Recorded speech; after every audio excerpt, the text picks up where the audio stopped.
Hey YouTube. Alright, just wanted to talk to you a little bit. We are failing once again. This time, not with the printer. Printer's still running great with the changes that we did and the fixes that we put in place. So we're happy about that. We are failing on a print with organic supports. So it can make it between 12 and 13 hours.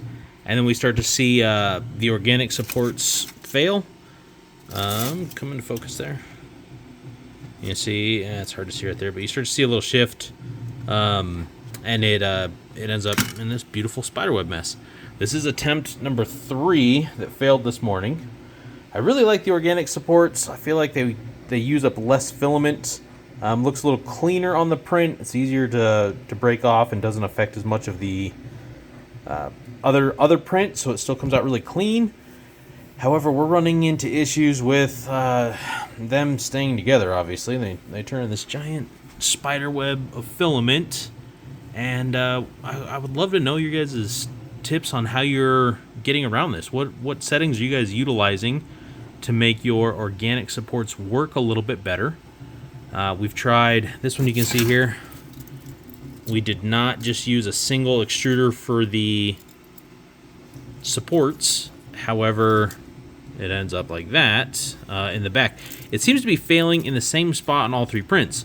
Now, we didn't just restart each print. We actually changed a couple of settings, moved supports around a little bit in the back, changed diameter, changed speed, and we still ended up with the same issues.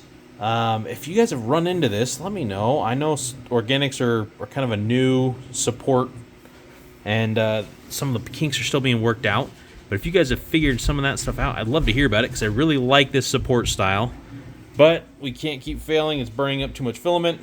So we are going for attempt number 4 here. We're just going to do the standard grid supports and see how that turns out.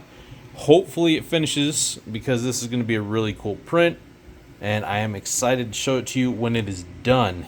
It is supposed to be about an 18-inch tall Slash from the Ninja Turtles. And he's going to go down in the collection when he's done, if he ever gets done. So if you guys can help me out on the support side, I would appreciate it, and we can get this print finalized and show you a cool print. Thank you.